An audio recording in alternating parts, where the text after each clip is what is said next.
Biarlah pagi hari ini Tuhan, Engkau disukakan atas setiap kami Tuhan. Kami siap bersorak-sorai bagi nama-Mu Tuhan. Di dalam nama Tuhan Yesus, mari setiap kita yang siap sama-sama katakan, amin. Sekali lagi berikan kemuliaan kita pada Tuhan, haleluya. Mari kita berikan salam kanan kiri kita. Katakan Tuhan Yesus dahsyat. Amin. Sama-sama kita datang pada Tuhan dengan hati bersyukur. Haleluya.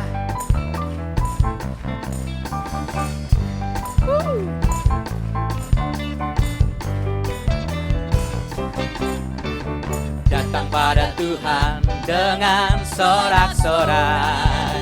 Katakan, datang pada Tuhan dengan nyanyian syukur.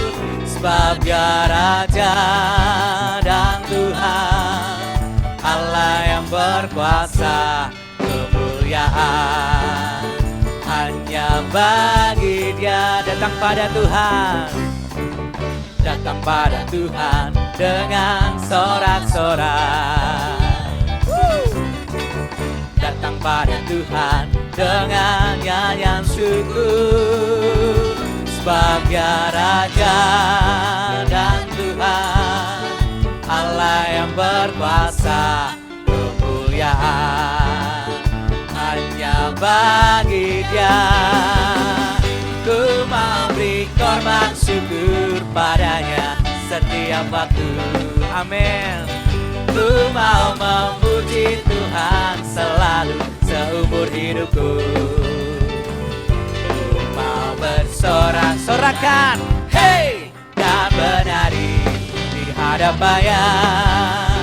Umatnya ku mau beri korban syukur. Ku mau beri korban syukur padanya setiap waktu. Memuji Tuhan, memuji Tuhan selalu seumur hidupku. Siap-siap sorak-sorai bagi nama Tuhan yang keras. Hey, dan bernyanyi di hadapannya. Umatnya bersuka. Datang pada Tuhan dengan sorak-sorai. Datang pada Tuhan dengan ucapan syukur. Datang pada Tuhan dengan nyanyian syukur.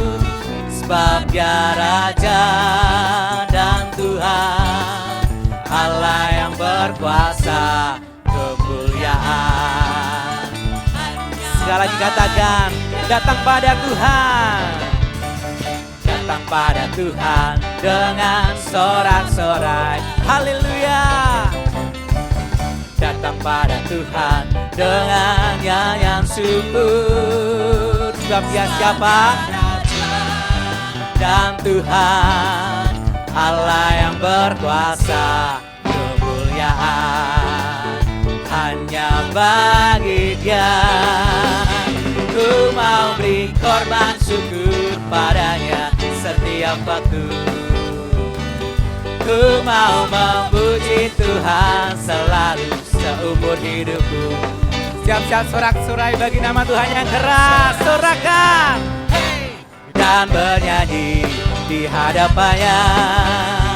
Umat, cuma Tuhan yang keras katakan untuk Tuhan Yesus. Ku mau beri korban syukur padanya setiap waktu.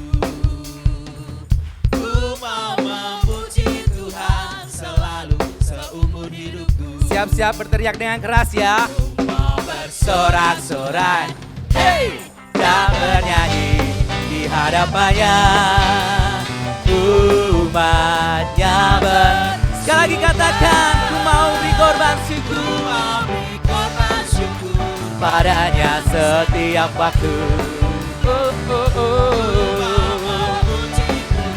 Selalu seumur hidupku. Ku mau bersorak-sorai, hey, dan bernyanyi di hadapannya. Umatnya bersuka. Umatnya bersuka. Umatnya dan kita semua bersuka. Kita semua bersuka. Oh, haleluya. Berikan kemuliaan buat Tuhan Yesus, haleluya. Sudah boleh duduk kembali. Sungguh indah dalam hadirat Tuhan. Tidak ada alasan untuk kita takut dan khawatir akan hidup kita. Karena kita punya Yesus yang dahsyat, amin. Yesus yang sanggup melakukan segala sesuatu di luar pikiran kita. Bahkan apa yang tidak pernah kita pikirkan, apa yang tidak pernah kita lihat, Tuhan itu sediakan atas hidup kita. Amin. Haleluya.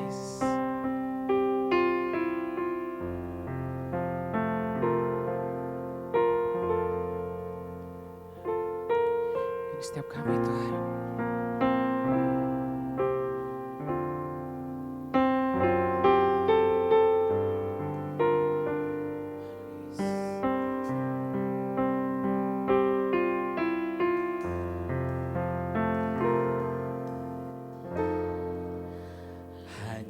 Dekat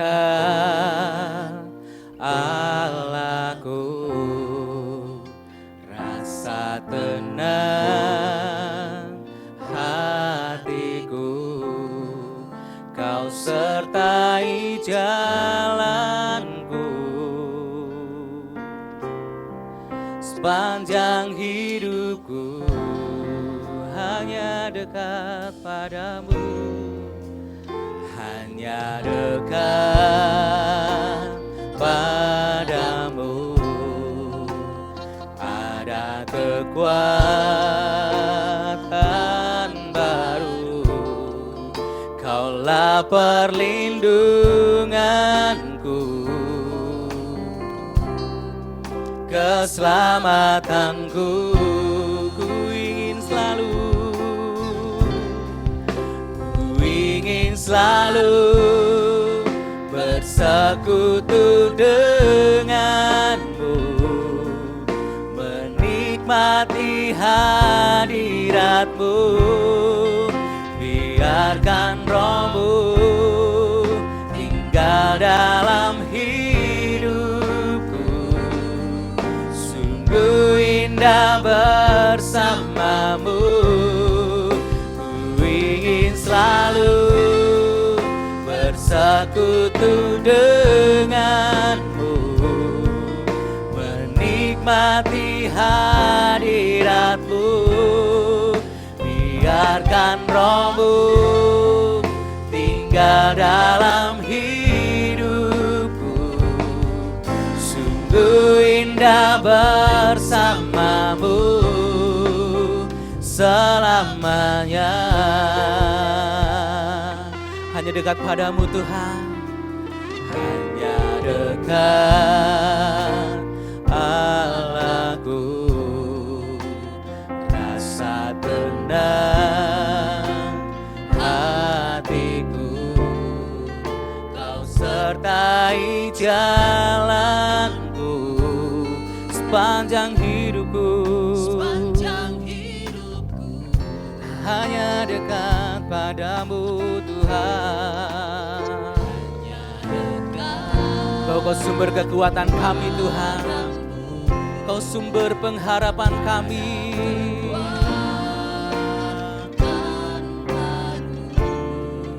Kaulah perlindunganku, keselamatan.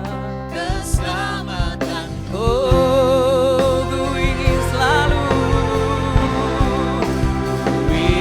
selalu bersekutu denganku, menikmati hadiratmu.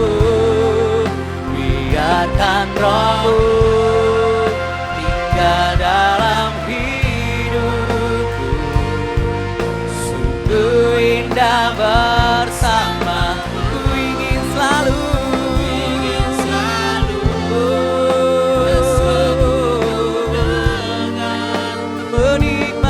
hadiratmu, ya Yesus Tuhan, tinggal dalam hidupku.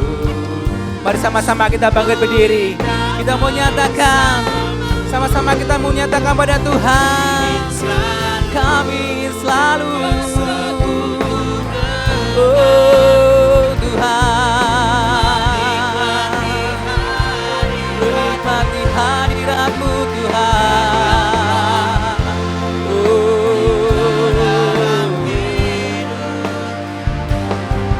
Sungguh indah bersama-Mu,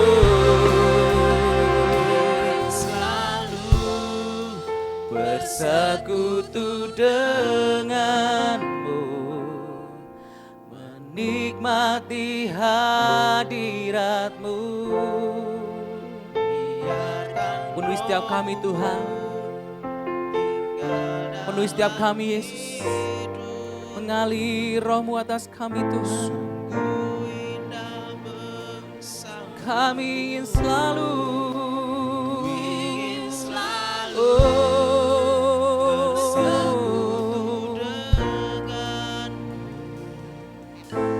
menikmati hadirat-Mu, biarkan Roh-Mu tinggal dalam hidupku. Sungguh indah bersama-Mu, sungguh indah bersama-Mu, Sungguh indah bersama-Mu, sungguh indah bersama-Mu, sungguh indah bersama-Mu, sungguh indah bersama-Mu. Haleluya. Selamanya.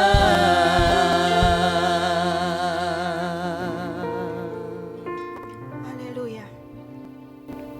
Sungguh Tuhan adalah indah ketika kami ada di dalam hadirat-Mu, bersama berjumpa dengan Engkau Tuhan.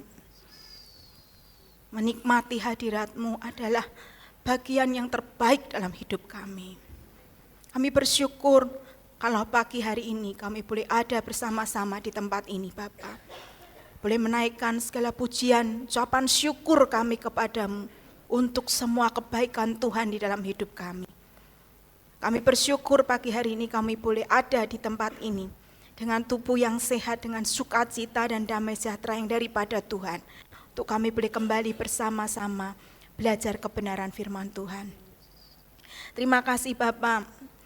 Kami percaya sebagaimana janji kebenaran firman Tuhan, 2 atau 3 orang berkumpul di dalam nama Tuhan, maka Tuhan hadir di tengah-tengah kami dengan kuasa-Mu, dengan hadirat-Mu yang akan mendatangkan pemulihan dalam hidup kami, mendatangkan kesegaran yang baru dalam hidup kami, pembaharuan di dalam hidup kami, bahkan kami boleh dikuatkan kembali, kami boleh ditegur, kami boleh diperbaharui, kami boleh dituntun, kami boleh dididik dalam kebenaran.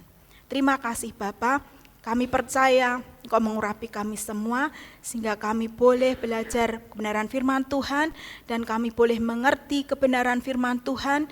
Mari Engkau mengurapi hamba-Mu ini Tuhan, segala sesuatu yang akan disampaikan benar-benar berasal daripada-Mu saja. Dan apa yang kami pelajari bersama hari ini boleh mendatangkan berkat bagi kami semua. Hari demi hari akan membawa kami semakin indah, semakin menyenangkan hati Tuhan. Terima kasih Bapa, kami belajar kebenaran firman Tuhan ini dengan pertolongan Roh Kudus yang akan memampukan kami semua untuk kami boleh mengerti dan melakukannya di dalam hidup kami. Di dalam nama Tuhan kami Yesus Kristus, kami berdoa dan mengucap syukur. Haleluya. Amin. Silakan duduk. Shalom Bapak Ibu Saudara, puji Tuhan, hari ini kita boleh kembali bersama-sama belajar kebenaran firman Tuhan. Kita bersyukur kita ada hari ini dengan tubuh yang sehat, tidak kurang suatu apapun, puji Tuhan. Saudara, firman Tuhan pagi hari ini kita akan belajar dengan judul Jangan Terhilang. Sebentar, saya keluarkan.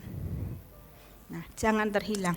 Saudara, dalam waktu dekat kita akan bersama-sama memperingati Paskah. Kita akan kembali diingatkan bagaimana Tuhan mengasihi manusia. Sedemikian besar kasih Tuhan bagi manusia yang berdosa, sehingga mengaruniakan anaknya yang tunggal, Tuhan Yesus Kristus, supaya kita semua yang berdosa dibenarkan di hadapan Tuhan, diperdamaikan lagi dengan Tuhan. Bahkan boleh menerima kehidupan yang kekal nanti bersama dengan Tuhan di surga. Jadi pagi hari ini kalau kita ada bersama bersekutu di tempat ini, maka kita semua boleh meyakini bahwa kita bersekutu karena kita memiliki iman yang sama di dalam nama Tuhan Yesus. Dan kita memiliki janji yang sama, bahwa ketika kita dipanggil dan bersatukan di dalam iman, di dalam nama Tuhan Yesus, maka kita juga akan memiliki janji yang sama, bahwa hidup kita dibenarkan, diperdamaikan dengan Tuhan. Bahkan nanti ketika kita kembali kepada Bapa, kita boleh menerima hidup yang kekal. Amin saudara. Janji yang diberikan Tuhan bagi kita semua adalah sama. Nah, mari kita akan mau mengingat kembali bagaimana Tuhan mengasihi manusia. Sejak pertama Tuhan menciptakan manusia itu dengan istimewa, dibedakan dari ciptaan yang lain. Saudara, kita diciptakan, manusia diciptakan istimewa sebab tidak sama dengan ciptaan yang lain. Tuhan menciptakan segala sesuatunya indah, dan pada hari yang terakhir Tuhan menciptakan manusia dengan istimewa. Di dalam Kejadian 1 ayat 26, saudara bisa membuka Alkitab saudara, atau mungkin nanti ditampilkan, ataupun kalau tidak akan saya bacakan. Kejadian 1 ayat 26, firman Tuhan berkata, "Berfirmanlah Allah, baiklah kita menjadikan manusia menurut gambar dan rupa kita, supaya mereka berkuasa atas ikan-ikan di laut dan burung-burung di udara, dan atas ternak dan atas seluruh bumi, dan atas segala binatang melata yang merayap di bumi."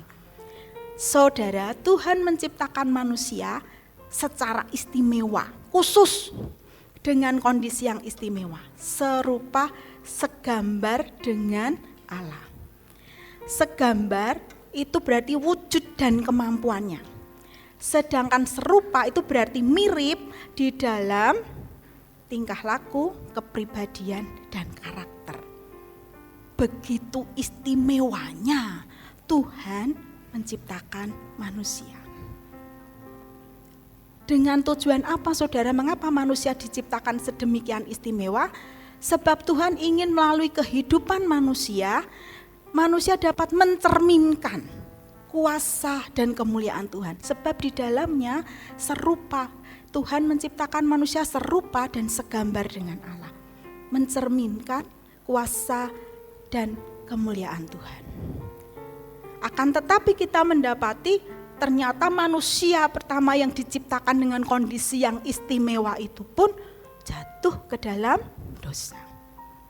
Dengan satu pelanggaran yang dikerjakan, maka manusia jatuh dalam dosa. Melanggar firman Tuhan, melanggar perintah Tuhan. Ketidaktaatannya itu menyebabkan manusia jatuh dalam dosa. Dan pada saat manusia jatuh dalam dosa karena pelanggaran yang dia kerjakan, maka pada saat itu manusia secara moral dan rohani mengalami kematian. Tidak secara jasmani, karena kita tahu Adam dan Hawa tidak langsung mati pada saat itu, tetapi mengalami kematian secara moral dan rohaninya. Kematian secara moral itu berarti kehidupan Tuhan tidak ada lagi dalam hidup manusia. Mengapa? Sebab manusia dengan pelanggaran melakukan dosa itu, maka di dalam hidup manusia ada tabiat berdosa. Sedangkan kita tahu Tuhan itu kudus, tidak berdosa. Melalui pelanggaran itu manusia menjadi memiliki tabiat berdosa. Kematian secara rohani itu berarti hubungan dengan Tuhan menjadi rusak. Manusia menjadi jauh, manusia menjadi hilang. Manusia tidak lagi dapat berhubungan dengan Tuhan, tidak bisa diperdamaikan, tidak bisa diperdamaikan. Mengapa? Sebab Tuhan yang kudus tidak bisa bersatu dengan dosa. Manusia yang memiliki tabiat dosa otomatis terputus hubungannya dengan Tuhan. Terhilang, berdosa. Hubungannya dengan Tuhan menjadi rusak. Nah saudara, demikian berjalan waktu, maka ketika manusia lahir ke dalam dunia, dia sudah membawa tabiat berdosa. Karena kejatuhan manusia pertama dalam dosa, maka manusia yang lahir ke dalam dunia sudah membawa tabiat berdosa. Apa itu tabiat berdosa, saudara? Tabiat berdosa adalah keinginan. Saudara bisa melihat di slide, keinginan bawaan untuk menuruti keinginannya sendiri tanpa memperhatikan Tuhan dan sesama. Jadi tabiat berdosa itu sudah ada karena kejatuhan manusia di dalam dosa. Manusia lahir ke dalam dunia sudah membawa tabiat berdosa. Yang otomatis bawaan untuk melakukan apa, mengikuti keinginannya sendiri tanpa memperhatikan Tuhan dan sesama. Di dalam Roma 3 ayat 23, firman Tuhan berkata, karena semua orang telah berbuat dosa dan telah kehilangan kemuliaan Allah. Dengan adanya tabiat berdosa, manusia kehilangan kemuliaan Allah yang kudus itu. Manusia lahir dengan tabiat berdosa, tetapi inisiatif tetap datang dari Tuhan. Tuhan tetap mengasihi manusia. Tuhan ingin manusia kembali kepada hakikatnya yang semula, yaitu untuk mencerminkan kuasa dan kemuliaan Tuhan. Tuhan tahu manusia sudah rusak secara moral maupun rohaninya. Tetapi Tuhan tidak membiarkan itu selamanya. Tuhan ingin mengembalikan kembali manusia pada hakikatnya, di mana Tuhan pertama kali menciptakan manusia dengan tujuan untuk dapat mencerminkan kuasa dan kemuliaan Tuhan. Oleh sebab itu, di dalam Roma 3 ayat 24 sampai 26, kita bisa membaca kebenaran firman Tuhan, dan oleh kasih karunia. Kalau kita dari 23, maka saya baca dari 23 saja. Karena semua orang telah berbuat dosa dan telah kehilangan kemuliaan Allah, dan oleh kasih karunia telah dibenarkan dengan cuma-cuma karena penebusan dalam Kristus Yesus. Kristus Yesus telah ditentukan Allah menjadi jalan pendamaian karena iman. Dalam darahnya, hal ini dibuatnya untuk menunjukkan keadilannya, karena ia telah membiarkan dosa-dosa yang telah terjadi dahulu pada masa kesabarannya. Maksudnya ialah untuk menunjukkan keadilannya pada masa ini, supaya nyata bahwa ia benar dan juga membenarkan orang yang percaya kepada Yesus. Tuhan yang berinisiatif, bukan manusia. Kita lihat ketika Adam dan Hawa melakukan pelanggarannya, dia melarikan diri dari Tuhan, dia bersembunyi, tapi Tuhan mencari mereka. Demikian juga sampai saat ini, Tuhan ingin mengembalikan manusia kepada tujuan dia menciptakannya semula, yaitu untuk mencerminkan kuasa dan kemuliaan Tuhan. Nah, yang menjadi pertanyaan saudara, saat ini kita ada di tempat ini, dan kita percaya bahwa kita sudah dibenarkan oleh kuasa darah Tuhan Yesus melalui pengorbanan Tuhan Yesus di kayu salib yang sudah menebus dosa kita. Pertanyaannya, sudahkah kita sampai saat ini masuk ke dalam tujuan yang Tuhan sudah tetapkan bagi kita, yaitu untuk mencerminkan kuasa dan kemuliaan Tuhan? Sudahkah hidup kita yang sudah dibenarkan oleh Tuhan itu benar-benar mencerminkan kuasa dan kemuliaan Tuhan? Hari ini kita belajar, bisa jadi kita masih ada dalam persekutuan bersama ini, tetapi kita mulai terhilang. Kita mulai menjauh dari Tuhan. Meskipun ada saat ini bersama-sama, tetapi secara kehidupan roh, dan moral kita masih ada dalam kondisi yang terhilang.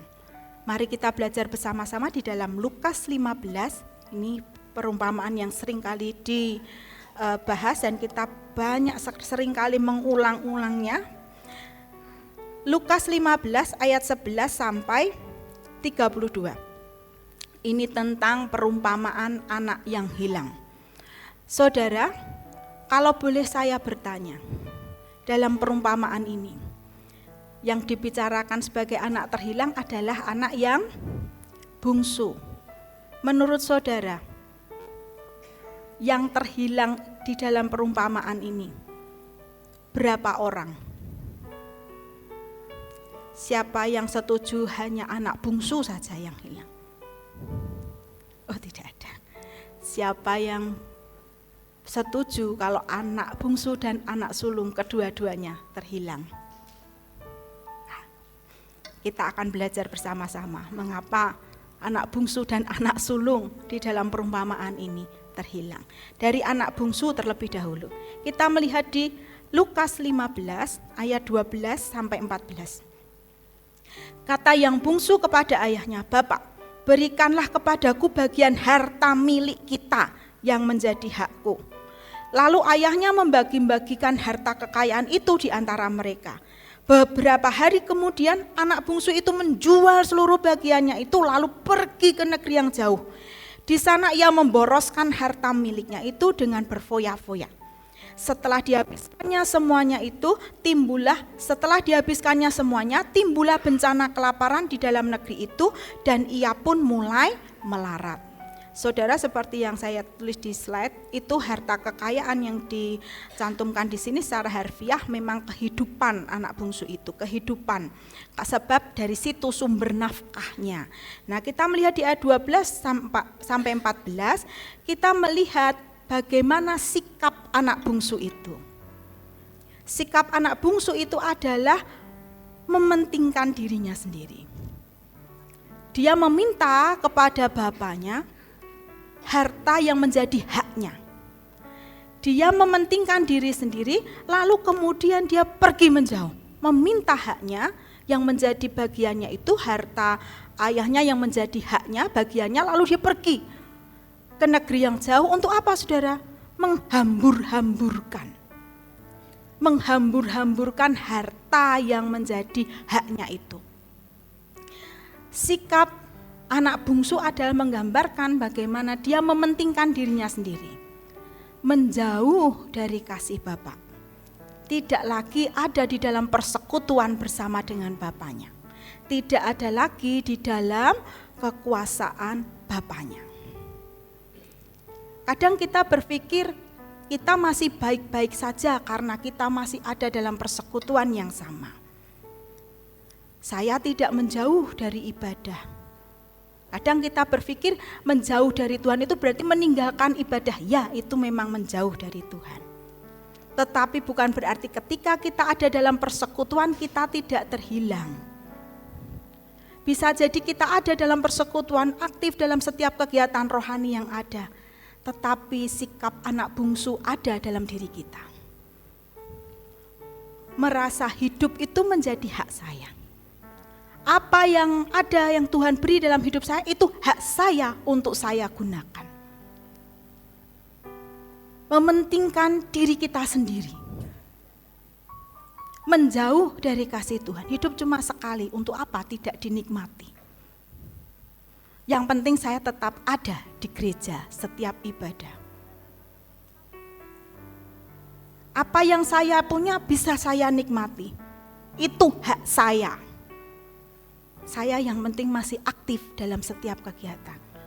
Saudara, sikap yang demikian sadar atau tidak sadar, ketika kita melakukannya maka kita sama seperti anak bungsu tersebut. Kita memiliki kehidupan yang mungkin dua sisi kita kerjakan.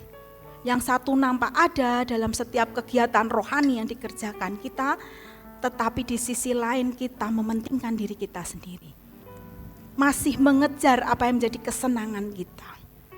Melupakan hakikatnya mengapa Tuhan memanggil saya, menjadikan saya dibenarkan di hadapan Tuhan. kita lupa bahwa hidup kita bukan milik kita lagi. Di dalam Galatia 2 ayat 20, firman Tuhan berkata, namun aku hidup, Rasul Paulus mengingatkan, tetapi bukan lagi aku sendiri yang hidup, melainkan Kristus yang hidup dalam aku.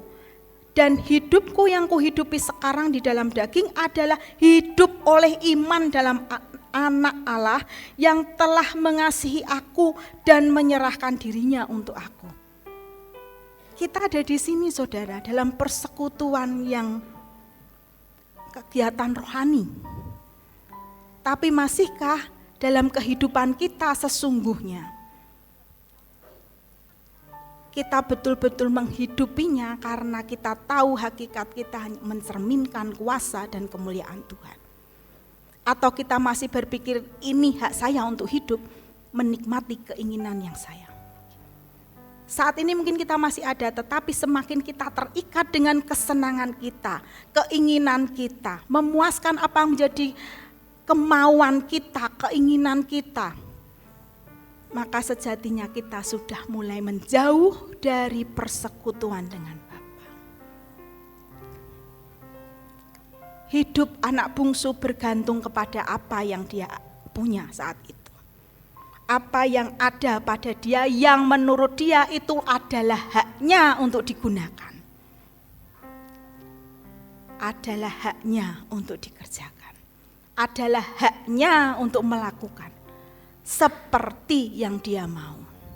Saudara, yang dikerjakan oleh anak bungsu pada akhirnya membuat dia kehilangan hidup yang benar dan sejati. Anak bungsu ini menjauhkan diri dari bapaknya, mengejar kesenangannya sendiri, menganggap apa yang dia punya adalah haknya untuk dia gunakan.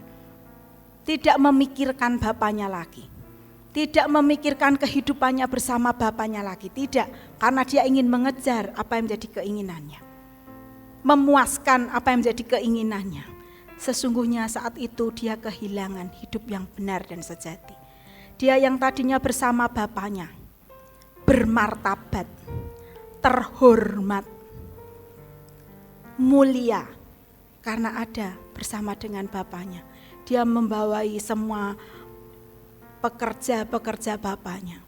Dia terhormat, mulia. Tapi dia menjauhkan diri dari itu semuanya untuk mengejar keinginannya sendiri. Dia mengalami kesedihan, kekecewaan, bahkan hal yang memalukan. Sampai dia harus makan ampas yang seharusnya makanan untuk babi. Kehidupan yang tadinya tinggi, dimuliakan, bermartabat, direndahkan, mengalami hal yang memalukan yang tidak pernah terpikirkan olehnya sebelumnya. Selama dia ada bersama dengan Bapa, hakikat yang mencerminkan kuasa dan kemuliaan itu tidak ada di dalam dirinya. Yang kedua, saudara, anak yang sulung. Kita melihat anak sulung ini. Kadang kita berpikir anak sulung tidak melakukan hal yang salah karena dia tidak pernah melanggar apapun di dalam hidupnya. Dia ada bersama dengan bapaknya sampai akhir cerita itu dia ada bersama dengan bapak.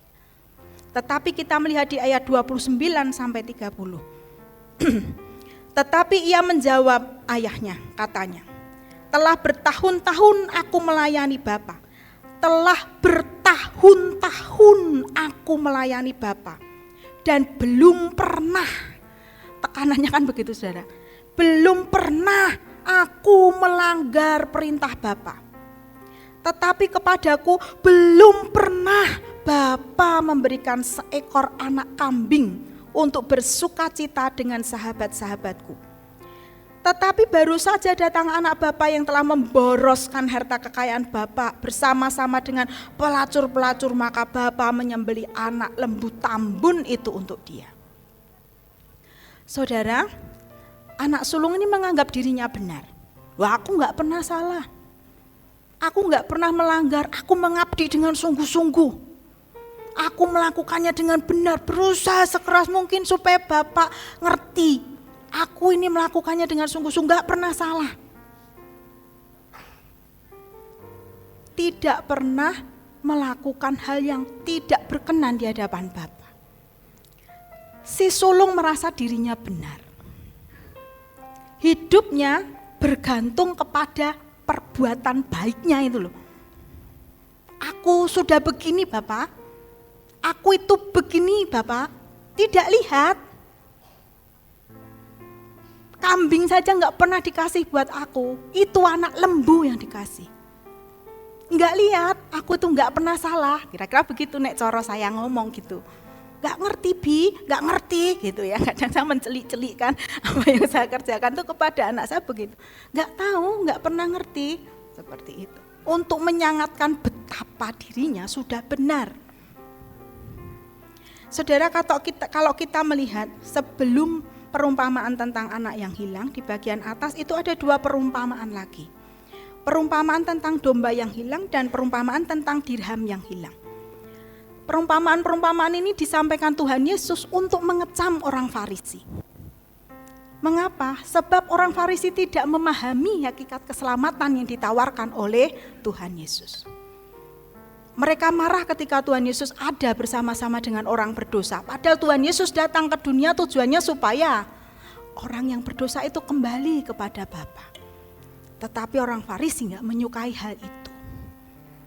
Mereka menganggap gak adil. Wong saya yang benar, mengapa mendekati orang-orang yang berdosa? Saudara, sadar tidak sadar, kadang itu kita kerjakan. Seperti anak sulung.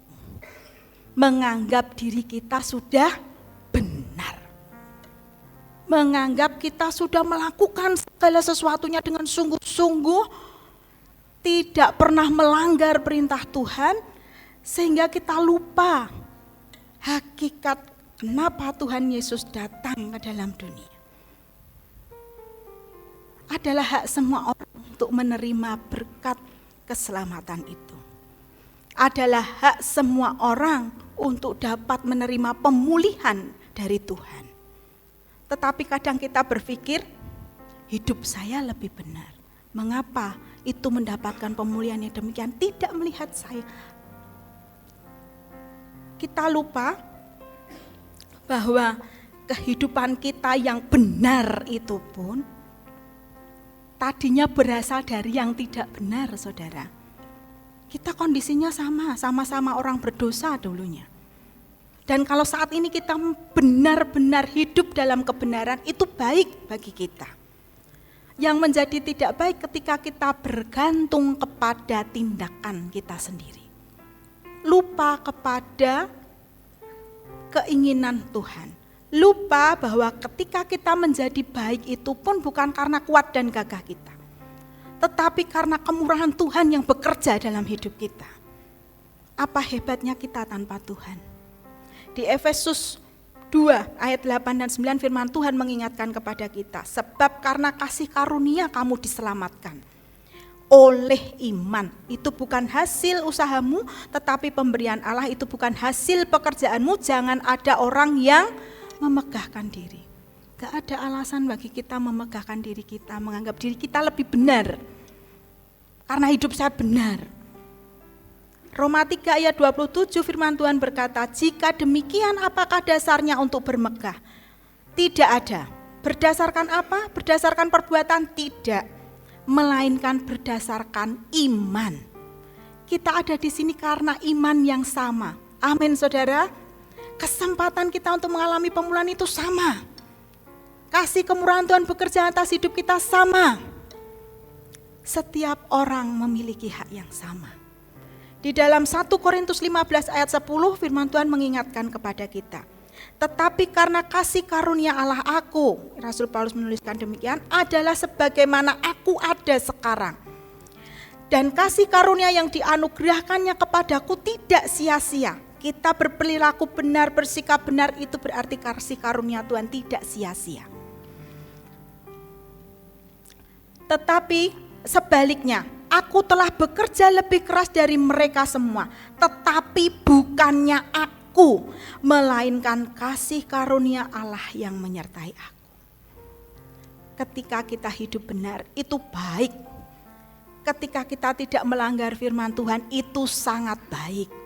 Sebab kita sedang menuju kepada tujuan Tuhan menciptakan kita, mencerminkan kuasa dan kemuliaan Tuhan. Itu tujuan kita seharusnya. Bukan untuk menilai, bukan untuk menganggap diri kita lebih baik daripada yang lain. Kita melihat anak sulung ini tidak pernah meninggalkan bapaknya, tetapi kita melihat bahwa dia sendiri terasing dari bapaknya. Mengapa? Sebab dia tidak mengerti kerinduan bapaknya yang setiap hari menunggu adiknya pulang. Tidak mengerti betapa rindunya ayahnya itu kepada adik bungsunya yang tidak bersama dengan dia lagi. Dia hanya terfokus kepada dirinya sendiri, tidak memikirkan apa yang diinginkan bapaknya. Sehingga ketika anak bungsu itu pulang dan bapak menyambutnya dengan gembira, apa yang dia kerjakan? Dia marah. Akibatnya dia marah, merasa tidak adil, diperlakukan tidak adil, menganggap bapak tidak adil, melihat ada adiknya yang dia tahu sangat melanggar itu, berbuat dosa, lalu mengalami pemulihan, dipeluk, dicium, dikasih jubah yang baru, dikasih cincin, diperlakukan dengan sedemikian baik, lalu dipestakan dengan menyembelih lembu. Marah. Kok bisa? Aku? Kok itu? Lah aku? Begitu ya, kira-kira begitu. Marah. Karena dia seolah-olah merasa tidak menerima lebih baik daripada adiknya. Mengapa pemulihan dikerjakan? Dia kan berdosa. Aku yang di sini loh, gak pernah dapat yang itu. Merasa tidak adil, diperlakukan Tuhan tidak adil. Dia mudah mempersalahkan, menyebut semua kesalahan anak bungsu itu. Bapak gak ingat, dia sudah keluar, dia sudah berfoya-foya dengan para pelacur, gak ingat itu. Menyebutkan kesalahan, mengingat-ingat apa yang dikerjakan anak bungsu itu, yang menurutnya enggak layak untuk menerima pemulihan dari bapaknya. Saudara, Tuhan melupakan masa lalu orang. Tuhan melupakan kesalahan orang, tapi manusia kadang tidak. Ketika merasa dirinya benar, dia ingat lagi semua kesalahan orang lain. Lupa kalau dia sendiri juga pernah punya masa lalu. Kesempatan yang Tuhan beri untuk orang lain mengalami pemulihan menjadi perbandingan dengan dirinya sendiri. Kok enak ya dia? Aku loh, sudah berusaha demikian-demikian, enggak mengalami itu. Mulai marah kepada Tuhan. Mulai terhilang dari Tuhan. Kita ada bersama dengan Tuhan di sini, bersama dengan saudara-saudara kita seiman. Tapi bisa jadi kita menjadi anak sulung itu yang merasa asing dengan Bapak. Mulai menilai diri kita, menilai diri orang lain. Mengapa saya tidak mengalami seperti yang dia alami? Hidup saya jauh lebih baik. Mulai marah, tidak mudah mengampuni. Saudara, terhilang bukan berarti kita tidak ada dalam persekutuan. Kita ada hari ini bersama-sama. Dalam persekutuan kita masih ada. Mungkin di rumah kita juga masih melakukan ibadah-ibadah misbah keluarga dan lain sebagainya. Tetapi bukan itu yang menyebabkan kita terhilang atau tidak. Terhilang itu berbicara apakah kita masih memiliki hubungan yang benar dengan Tuhan. Apakah kita memahami, mengenali dan mengerti Bapa kita. Kadang-kadang kita berpikir, kok bosen ya? Kok enggak ada perubahan ya? Kok rutinitas aja ya? Kok yo ngene-ngene wae ya? Saudara, itu warning. Apakah kita masih memiliki hubungan yang benar dengan Tuhan? Rutinitas kita kerjakan ibadah, kita rajin berdoa, kita masih baca Alkitab luar biasa. Hubungan kita dengan Tuhan apakah sebaik yang kita kerjakan itu? Apakah Tuhan masih menjadi alasan untuk kita bertindak, melakukan segala sesuatu itu? Apakah kita mengerjakan itu? Apakah itu kegiatan rohani kita, aktivitas rohani kita? Apakah itu alasan kita untuk hidup? Kalau alasan kita untuk hidup mulai kepada diri kita lagi, mulai berpikir bahwa aku berhak untuk memenuhi apa yang menjadi keinginan saya, kedagingan saya, kemauan saya, kesenangan saya. Atau kita mulai melakukan segala sesuatunya hanya untuk supaya saya dihargai, diakui, dilihat orang. Siapa saya sebenarnya, maka sejatinya kita mulai terhilang, saudara. Alasan kita adalah untuk mencerminkan kuasa dan kemuliaan Tuhan, bukan untuk diri kita sendiri. Bukan untuk menyenangkan keinginan kita, bukan untuk supaya kita dihargai, diakui, dianggap baik dan benar.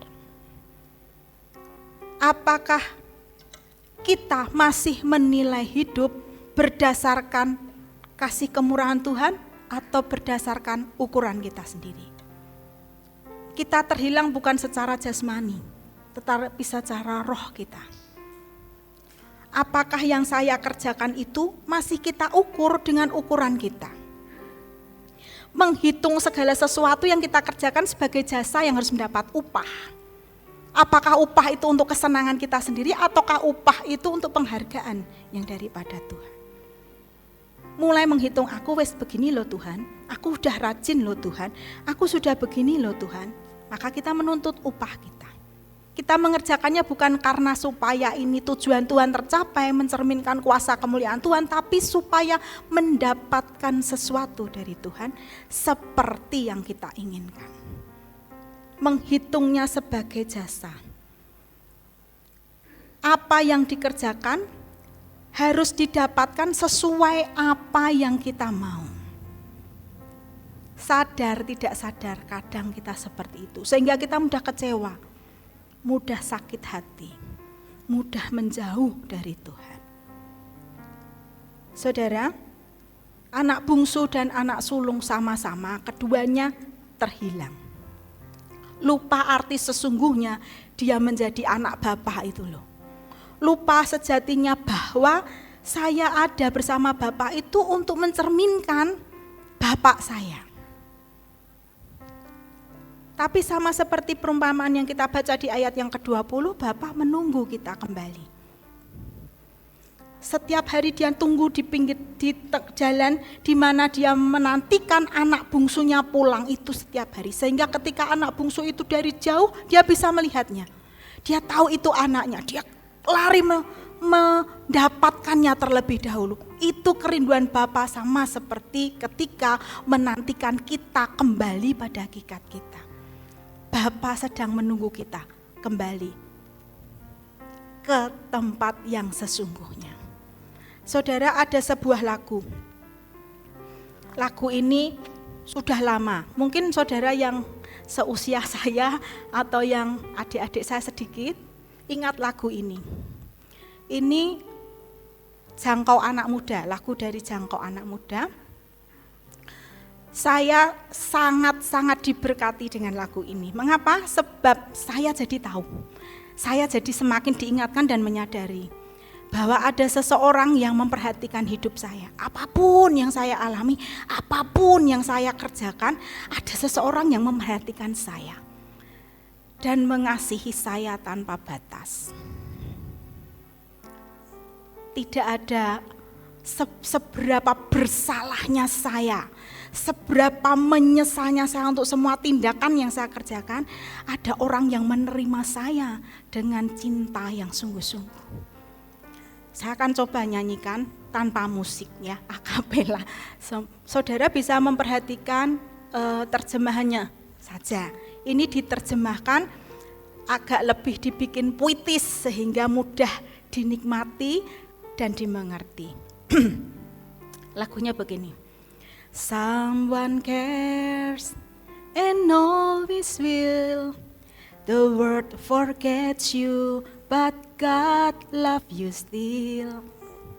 You cannot go beyond His love, no matter what you're guilty of. He always loves you. He really loves you. He knows your pain and all your loneliness.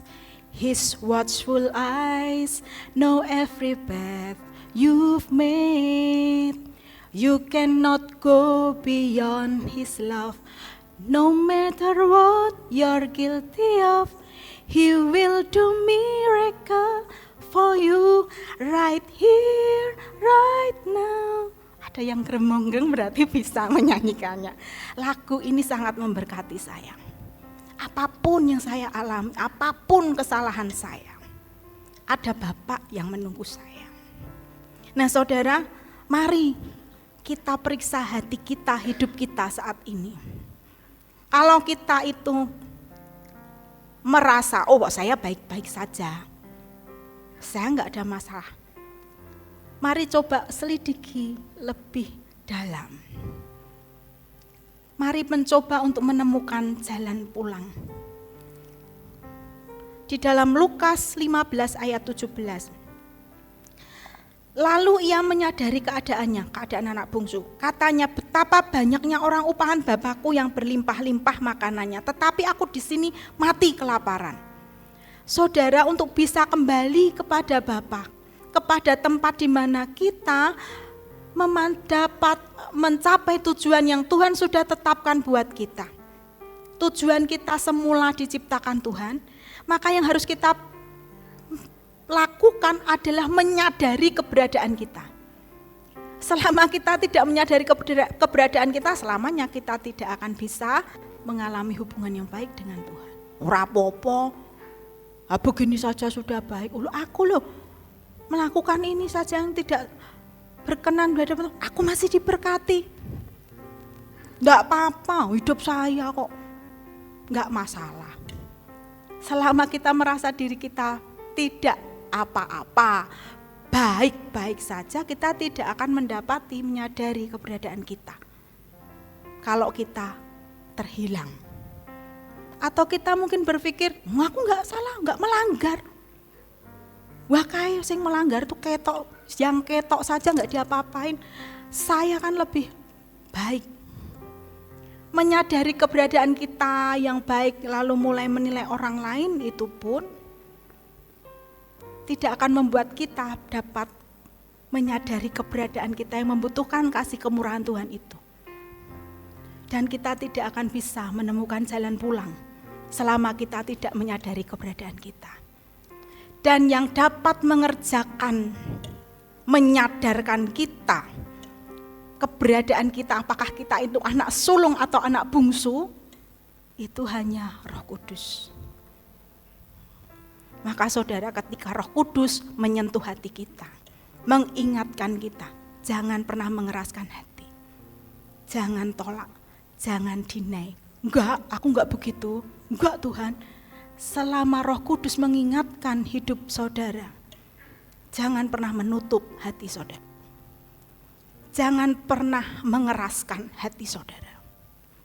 Roh Kudus mengingatkan diri kita untuk dapat kembali kepada hakikat di mana kita seharusnya diciptakan Tuhan untuk memancarkan kuasa dan kemuliaan Tuhan. Hidup kita bukan milik kita lagi. Saudara, Lukas 15 ayat 21. Kata anak itu kepadanya, Bapa, aku telah berdosa terhadap surga dan terhadap Bapa, aku tidak layak lagi disebutkan anak Bapa. Mari datang. Kalau saudara sudah disentuh, diingatkan oleh Roh Kudus, baik saat ini maupun ketika saudara ada dalam persekutuan bersama Tuhan, melalui kebenaran firman Tuhan, datang padanya, buka hati saudara. Katakan dengan kesungguhan hati bahwa kita sudah berdosa di hadapan Tuhan, menjauh daripada Tuhan. Merindukan untuk kembali datang kepadanya, mendapatkan kembali hubungan yang benar dengan Tuhan. Datang dengan rendah hati, melakukan apa yang Tuhan mau dalam diri kita. Saudara, Kita perlu memahami pemahaman yang baru. Artinya memperbaharui mungkin yang selama ini kita pahami salah. Ketika Roh Kudus menegur kita, mari buka hati saudara. Rendahkan hati saudara. Buka kembali hati saudara sehingga pemahaman yang baru boleh diberikan dalam hidup kita. Di dalam 2 Korintus 5 ayat 15 sampai 17 firman Tuhan berkata, "Dan Kristus telah mati untuk semua orang, supaya mereka yang hidup tidak lagi hidup untuk dirinya sendiri, tetapi untuk Dia yang telah mati dan telah dibangkitkan untuk mereka. Sebab itu kami tidak lagi menilai seorang juga menurut ukuran manusia. Dan jika kami pernah menilai Kristus menurut ukuran manusia, sekarang kami tidak lagi menilainya demikian. Jadi siapa yang ada dalam Kristus, ia adalah ciptaan baru, yang lama sudah berlalu, sesungguhnya yang baru sudah datang." Siapa kita hari ini? Apapun masa lalu kita, apapun yang pernah kita kerjakan, latar belakang kita, keberadaan kita, perbuatan kita, itu bukan ukuran untuk menilai diri kita. Ukuran menilai diri kita itu adalah kasih kemurahan Tuhan yang dinyatakan dalam diri kita. Dan semua orang memiliki yang sama. Saudara dan saya sama. Dinilai bukan dari masa lalu kita, bukan perbuatan kita. Kita bernilai dan berharga karena kasih kemurahan Tuhan yang membawa kita ada sampai hari ini. Jadi mari kita di dalam Kristus, mari kita hidup untuk Dia, untuk Tuhan. Jangan menghilang hanya karena keinginan kita, atau jangan menghilang karena perbuatan baik kita menganggap diri kita benar, lalu kita mulai menilai orang yang lain. Saudara, kesimpulan, mari jangan terhilang saudara, perbaiki hubungan kita dengan Tuhan. Mengingat kembali tujuan Tuhan memanggil kita, menyelamatkan kita, membenarkan kita. Bukan supaya untuk keinginan kita. Jangan pernah sia-siakan hidup kasih karunia Tuhan, karunia yang diberikan pada Tuhan. Kehidupan yang Tuhan sudah berikan dalam diri kita, jangan pernah sia-siakan. Kita diselamatkan bukan untuk kepuasan diri kita sendiri. Oh, aku sudah diselamatkan, aku sudah diberkati. Wah, hak saya untuk mengerjakan seperti yang saya mau, bukan. Atau bukan juga untuk keinginan dan kesenangan kita, pengakuan dan imbalan penghargaan. Tuhan sudah menghargai kita luar biasa. Kita yang tadinya berdosa dan tak berharga, dipanggil Tuhan demikian rupa. Setiap orang yang percaya diselamatkan, dipulihkan, dimuliakan untuk menyatakan kasih dan kuasa Tuhan. Saudara dan saya dipulihkan, dimuliakan, semua orang berhak mendapatkannya. Ketika dia dibenarkan di hadapan Tuhan, mengalami pemulihan, itu bagiannya.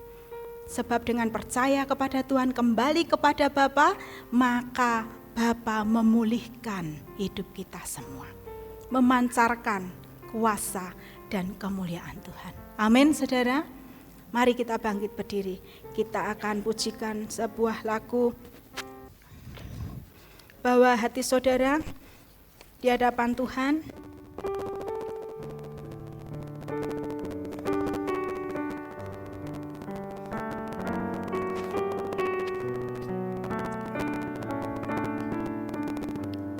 Pujikan dengan sungguh-sungguh, menyadari bahwa Bapa sangat mengasihi kita.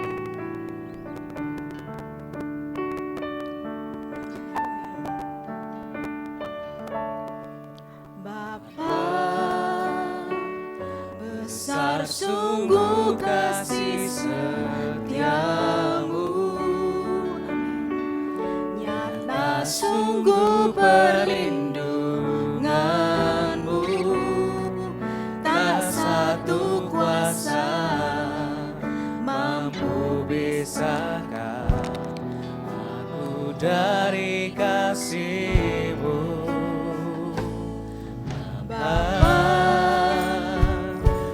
Ajarku selalu hormati-Mu,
terbaik bagiku. Seperti Bapa, Seperti Bapa sayang anaknya, demikianlah Engkau mengasihiku.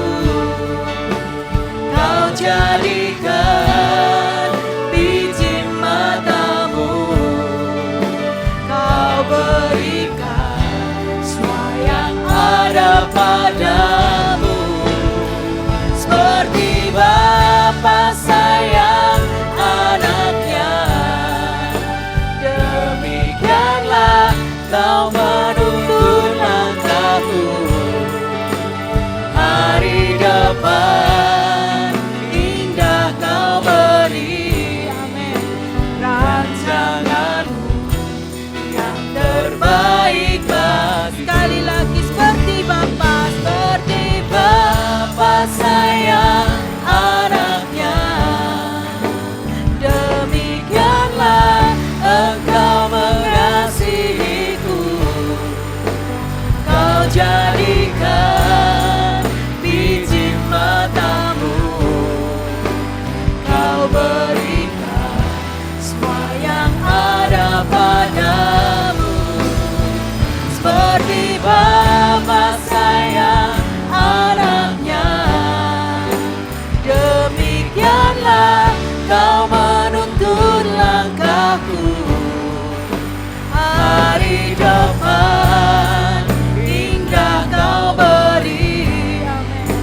Rancanganmu yang terbaik bagiku. hari depan, Indah Kau beri, rancanganmu yang terbaik bagiku. Hari depan indah Kau beri, rancanganmu yang terbaik bagiku. haleluya. Terima kasih Tuhan Yesus. Kami tahu Engkau menunggu kami kembali. Kami yang menjauh daripada Tuhan. Kami yang seringkali mementingkan keinginan kami sendiri. Hari ini kami menyadari Tuhan betapa besar pengorbanan Tuhan Yesus bagi kami. Kami yang berdosa, kami yang tidak layak. Kau yang mengasihi kami, membawa kami kembali.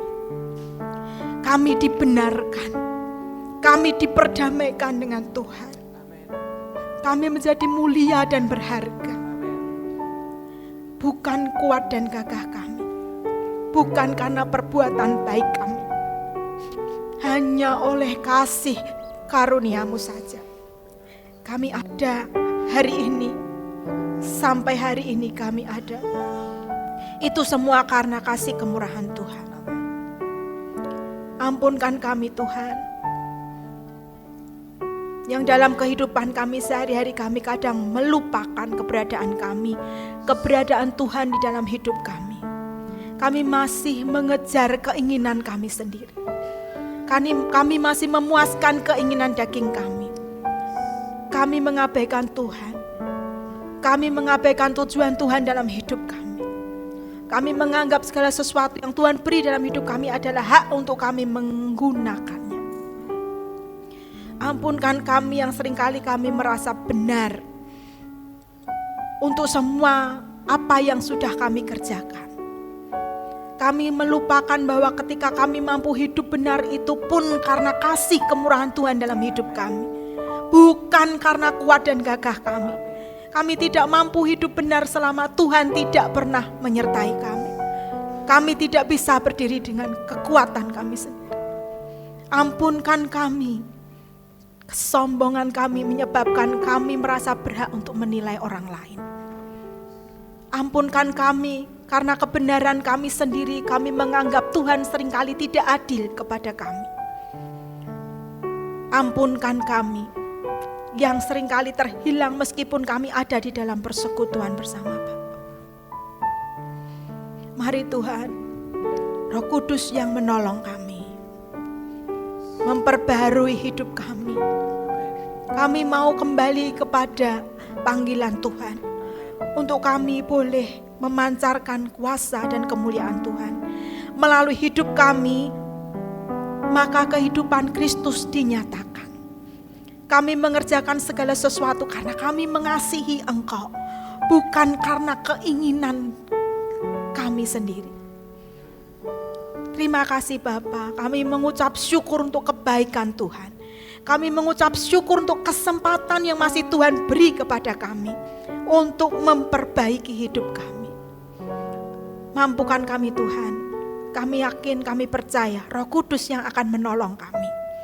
Hari demi hari kami boleh semakin diperbarui, kami boleh semakin indah di hadapan-Mu. Kami tahu Engkau selalu memperhatikan setiap langkah-langkah hidup kami. Apapun yang kami alami, Tuhan ada bersama dengan kami. Kami tidak pernah sendiri. Terima kasih Bapa. Biarlah kebenaran firman yang kami pelajari pagi hari ini boleh menjadi berkat dan mendorong kami semua untuk semakin menyenangkan hati Tuhan. Hidup sebagaimana yang Tuhan mau dalam hidup kami. Kau memberkati setiap kami yang hadir pada hari ini Bapa. Apapun yang tengah kami alami, Tuhan yang menilik satu persatu. Tuhan menjadi sumber jawaban dalam hidup kami.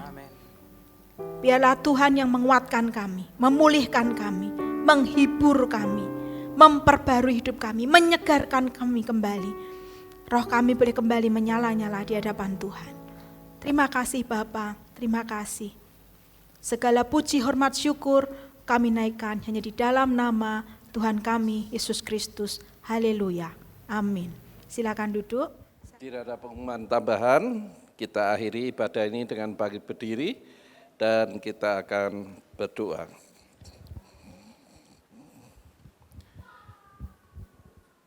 Bapa Surgawi, terima kasih karena cinta dan kasih-Mu Engkau selalu mengingatkan kami.